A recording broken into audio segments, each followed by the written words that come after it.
시청자 여러분 안녕하십니까? 오전 10시 반 프레스룸 라이브 최인영입니다. 유한솔입니다. 살아있는 뉴스를 더 쉽게, 더 깊게 전해드립니다. 먼저 오늘의 뉴스네컷입니다.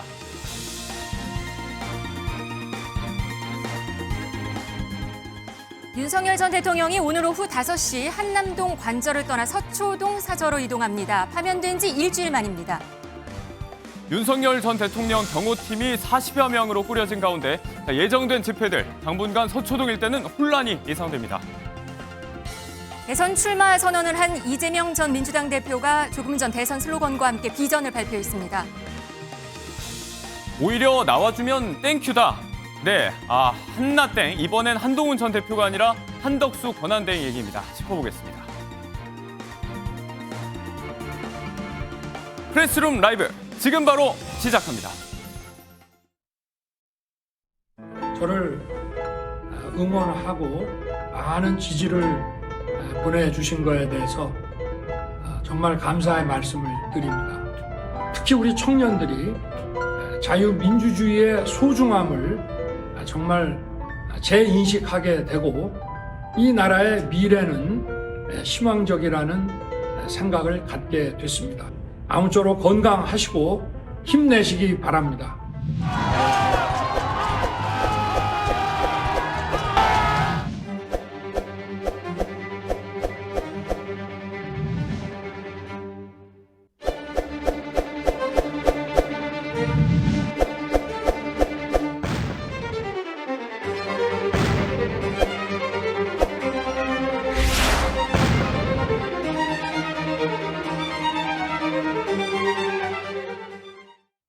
윤석열 전 대통령은 오늘 오후 5시쯤 서울 한남동 관저를 떠나서 서초동 사저로 거처로 옮깁니다. 헌법재판소의 파면 결정 이후 일주일 만인데요. 관저 앞 분위기 현장 취재기자 연결해서 들어보도록 하겠습니다.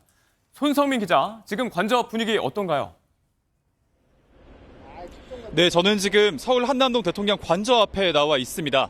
제 뒤로 경찰과 경호처 직원들이 관저 입구 앞에 배치되어 있는 모습을 보실 수 있을 겁니다.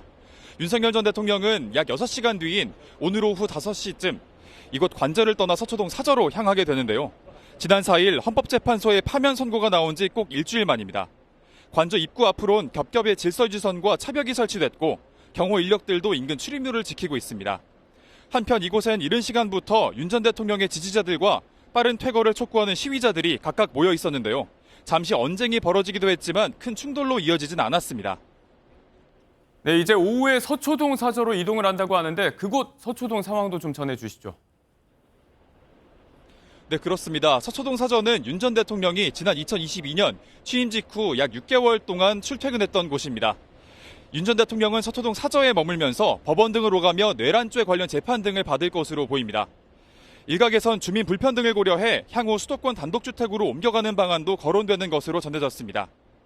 경호처는 현재 경호계획 수립과 사저 사전 점검을 마친 상태인 것으로 알려졌습니다. 윤 전 대통령의 경호 인력은 전직 대통령들과 비슷한 50여 명 규모로 꾸려진 것으로 전해지는데요. 현행 대통령 경호법에 따라 파면되더라도 경호와 경비에 관련된 예우는 유지됩니다. 경호처의 경호 기간은 5년으로 줄어들지만 추가로 늘릴 수도 있는 만큼 길게는 10년까지 보호를 받을 수도 있습니다. 지금까지 한남동 관저 앞에서 MBN 뉴스 손성민입니다. 네, 이 소식 자세히 더 알아보도록 하겠습니다. 이준우 국민의힘 대변인, 이승훈 더불어민주당 전략기획부위원장 오셨습니다. 안녕하세요. 네, 안녕하세요. 네, 먼저 방금 관저 모습 보셨는데요. 어젯밤에도 지지자들의 집회가 있었고 오늘도 지지자들이 모여들고 있는 것 같습니다. 그런데 오늘 대통령실 수석급들이 한남동 관저를 찾아서 배웅한다고요? 네, 일단 오늘 이제 이동을 하시는데요. 이제 이동할 곳에 대한 경호 문제라든가 이런 동선 문제라든가 이런 것들이 좀 이제 정비가 끝난 것 같습니다. 네. 그래서 오늘 포장 이사 등 포함해서 이제 대통령 부부와 함께 반려묘까지 가서 모두 다 이동을 한다고 합니다. 네. 그래서 지지자들 이제 떠나는 분들에 대한 어떤 예의를 갖추는 것도 있을 거고요. 또 이제 서초동에 있는 주상복 아파트죠. 아파트에서는 또 환영하는 또 그런 또 지지자들도 나와 있을 거라고 합니다. 네. 그래서 오늘 중으로 이동하게 되면 결국은 지난 파면 결정 이후에 일주일 정도 걸렸죠. 일주일 걸려서 결국은 이제 완전히 사주로 옮기는 것으로 정리가 될 것 같습니다. 네, 오늘 이 관저 사저 앞 지지자들에게 인사를 과연 할지 또 관심이 높은데요. 이 구치소에서 석방됐을 때 한남동 관저 앞에서 차에서 내려서도 지지자들에게 인사를 했거든요. 오늘은 어떨 걸로 예상이 되나요? 그때는 이제 대통령직 헌재 결정 안 나왔기 때문에 나와서 이제 인사를 하는 게 좀 매끄러웠던 것 같아요. 근데 지금 이제 현재 파면이 결정된 상황이기 때문에 네. 대통령께서 나오신다 그러면은 좀 뭐랄까 이제 사저 정치라는 비판 의식을 아마 하실 것 같아서 좀 자제하지 않을까 싶고요. 네. 또 지금 나오게 되면 부부와 같이 이동한 거 아니겠습니까? 네. 근데 김건희 여사만 안 나오고 윤석열 대통령만 잠깐 나와서 인사하면 또 여러 가지 얘기가 또 나올 수도 있을 것 같아요. 그러면 김건희 여사도 오늘은 모습을 드러내지 않을 것으로 예상을 그래서 하시는 제가 추측하기에는 아마 실내에서 이제 밖에 노출되지 않은 상태에서 차에 탑승을 하고 네. 이제 아파트에 도착해서도 지하로 내려가지고 노출되지 않은 곳에서 하차도 하고 이러지 않을까 생각해 봅니다.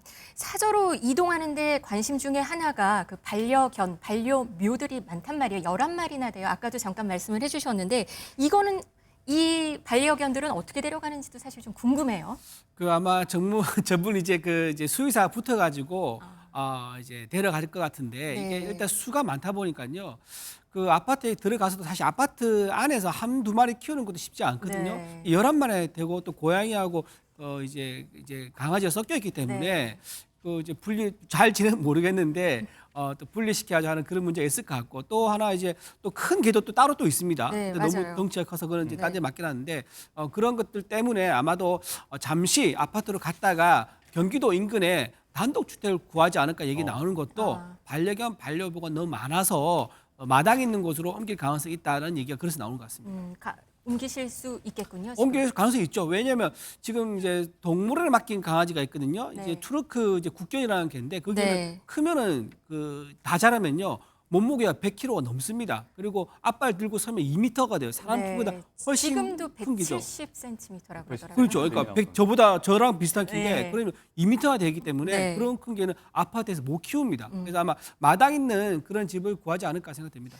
이 국견에 대해서 얘기들이 많아요. 지금은 서울대공원에 위탁이 돼 있다고 들었어요. 네. 대통령은 기록물로 지정이 돼서 그렇게 돼 있는데 이제 파면이 됐기 때문에 과연 이 개들은 어떻게 되는지 이 국견 어떻게 될까요?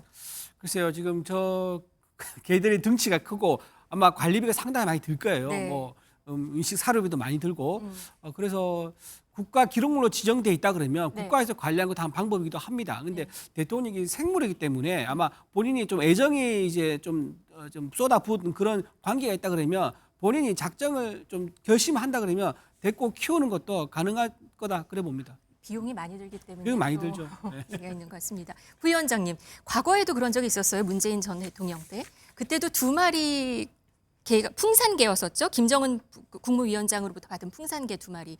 이때도 좀 논란이 있었어요. 그때 당시에 윤석열 전 대통령이 강아지는 키우던 주인이 계속 키워야 한다. 이런 말을 했거든요. 이거 어떻게 이제 진행이 될까요? 그러니까 강아지는 키우던 사람이 키우는 게 가장 좋죠. 네. 뭐 이별이라는 게 사람만 싫겠습니까? 당연히 강아지도 싫을 것 같은데요.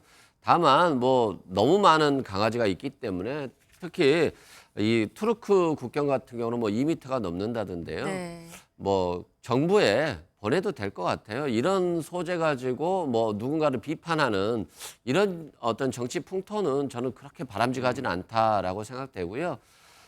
이 강아지 논란을 떠나서 저는 윤석열 전 대통령이 오늘 사절을 나서면서 네. 관절을 나서면서 사과를 좀 했으면 좋겠어요. 국민들이 굉장히 많이 상처받았고 스트레스 많이 받았잖아요. 마무리는 좀 국민들께 사죄하고 반성하고 다시는 이런 역사적인 비극이 좀 국민의힘에서는 일어나지 않았으면 좋겠다는 취지의 좀 메시지를 주는 것들이 결국 국민 통합과 국정 안정에 도움이 될 것 같은데요. 네. 그런 메시지를 내기가 쉽지 않을 것 같습니다. 지금 한남동에서 서초동 사저로 간단 말이에요. 근데 서초동 사저는 주상복합 아파트고요. 지금 앞으로 예정되어 있는 집회 일정도 하루에 9건이 넘는다고 해요. 그곳 경호도 만만치 않을 것 같아요. 경호 인력도 지금 40명 정도 된다고 하는데 그쪽 상황은 어떻게 될까요? 그러니까 일단 경호원들도 불편할 것 같아요. 그게 부지가 너무 고가이기 때문에 사실상 경호동을 제대로 만들기는 어렵거든요. 그런 측면에서 굉장히 불편함을 가질 것 같고요. 또 거기 주민들도 윤석열 전 대통령이 돼서 사절을 나갈 때하고 또 탄핵되고 나서 파면되고 들어올 때 그때는 또 기대감이라는 게 다르잖아요. 굉장히 불편함이고 또 엘리베이터를 개별적으로 또 대통령이 사용해야 되는 부분이 있어서 주민들 입장에서 보면 굉장히 불편할 건데 또 본인도 스스로 불편하지 않겠어요. 우리가 잘 될 때는 사람 만나도 좋습니다만 또 안 될 때는 사람 만나는 게 불편하고 힘들 때도 있기 때문에 저는 윤석열 전 대통령 부부가 뭐 제3의 장소에서 좀 있는 것도 이사를 가는 것도 좋지 않을까 싶습니다. 다 이 경호 문제가 좀 있어요. 다음 주부터 윤 전 대통령의 형사 재판도 시작이 됩니다. 근데 법원에 이 지하 주차장 이용해달라 이런 논의를 했다고 해요. 이건 어떻게 되는 그렇습니다. 건가요? 예. 일단 그 이재명 대표 못지않게 이제 윤석열 대통령도 이제 국가 주요 이제 인물이었고 또 1급 기밀을 다뤘었기 때문에요. 상당히 좀 보안에 대한 경호에 대한 이제 요구가 큽니다. 더군다나 지금 파면된 상태에서는요. 또 윤석열 대통령에 대해서 또 이제 비토하거나 비판하는 그런 이제 생각을 하면서 뭔가 린치를 가하려는 사람도 있을 수 있거든요. 그러다 보니까 아무래도 지금 동선에 최대한 노출되지 않는 그런 동선을 택하신 것 같아요. 그래서 아마 아까 말씀드린 것처럼 오늘 나오실 때하고 이제 아파트 들어가실 때 그리고 법원 갈 때도 전부 다 외부와 노출되지 않는 지하라든가 건물 안에 가서 탑승과 하차를 하는 식으로 행동하지 않을까 생각됩니다. 네, 아무튼 이렇게 윤석열 전 대통령이 오늘 오후에 한남동 관저를 떠나게 됩니다. 오늘 전 대통령의 입에서 어떤 메시지가 나올지 정치권에 관심이 높은데 이미 관저에서부터 지난 며칠 주요 인사들을 만나서 이런저런 이야기들을 나눠왔습니다. 파면된 당일이었죠. 권영세 비대위원장 그리고 권성동 원내대표 만나서 앞으로 대선 준비 잘 해달라고 당부를 해놨는데 지금 그렇게 진행이 되고 있고 그 다음 날 나경원 의원 만나서 어려운 시기 역할해줘서 고맙다. 나 의원 측 입장에서는 이제 이 시기에 이 시점에 출마 권유가 있었다. 윤상현 의원 2차로 경북도지사 만났고 바로 최근에는 전한길 한국사 강사도 관저에 초대를 해서 이야기를 나눴습니다. 실제로 이렇게 내놓았던 메시지들이 다 이루어지고 있습니다. 지금 이른바 쌍권 체제로 조기 대선 치르고 있고요. 그리고 나경원 의원 오후에 출마 선언할 거고 이철호 경북지사 역시 마찬가지인데 자 이렇게 주요 인사들 특히나 지지자들을 향해서 메시지를 내고 있는 상황이 차기 대선 세력화를 노리는 게 아닌가. 최소한 조기 대선 국면에 어느 정도 영향은 끼칠 수 있겠다 이런 전망이 있거든요. 이준우 대변인.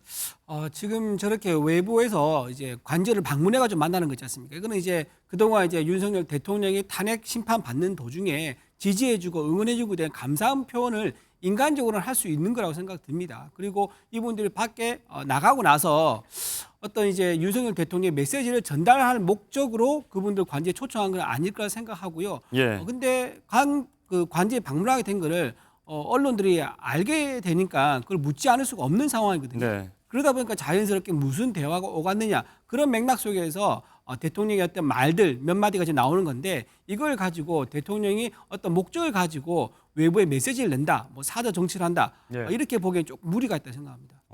그리고 또 이 부분에 대해서는 관저에 또 사람들을 불러서 뭐 식사 자리를 했다든지 뭐 이 과정에서 세금 낭비도 있다 이렇게 비판의 목소리도 적잖게 나오고 있습니다. 이승훈 부위원장께 여쭤보겠습니다. 우리가 그런 생각 하잖아요. 뭐 전직 대통령이 밥 먹는 것 같고 그러냐 이럴 수도 있잖아요. 근데 지금 자영업자 폐업도 너무 많고 국민들이 내란과 탄핵 과정에서 너무 힘들었어요. 그런 측면에서 아니 관저에서 떠나지도 않으면서 국민의 세금으로 호의호식하면서 자신의 지지자를 불러서 이렇게 만찬을 한다. 그리고 정치적 메시지를 낸다. 이런 것들이 굉장히 불편해 보여요. 국민들 입장에서 보면 스트레스를 받는 거고요. 그런 측면에서 대통령이 좀 잘못하고 계신다. 이제는 자신을 지지하는 자신의 탄핵을 반대하는 지지자들 또 자신의 이런 사람들 전한길 씨, 뭐 나경원 의원 이런 분들을 불러서 얘기한다는 건 결국 헌법재판소의 탄핵 결정에 대해서 수용하지 않는다는 거잖아요. 근데 우리가 생각해 봤을 때 탄핵이 인용되면 보수의 극우 지지자들이 헌재로 몰려가서 난동을 부릴 것이다, 폭동을 일으킬 것이다 했지만 대다수가 다 수용하고 있거든요. 예. 그런 측면에서 국민들도 많이 다 수용하고 있기 때문에 윤석열 전 대통령도 이제는 좀 수용하고 네. 국민에게 사죄하는 모습을 보였을 때 또 그게 국민의힘의 자양분이 되지 않겠습니까? 지금 뭐 탄핵 찬성 찬반으로 나뉘어서 다툰다라고 한다면 결국 국민의힘에도 도움이 되지 않을 것이다라고 생각합니다. 네, 윤석열 전 대통령을 둘러싼 관저 정치, 사저 정치를 둘러싸고 이야기가 설왕설래 오가고 있습니다. 아직은 파면된 지 일주일 관저에 남아있는 상태고요.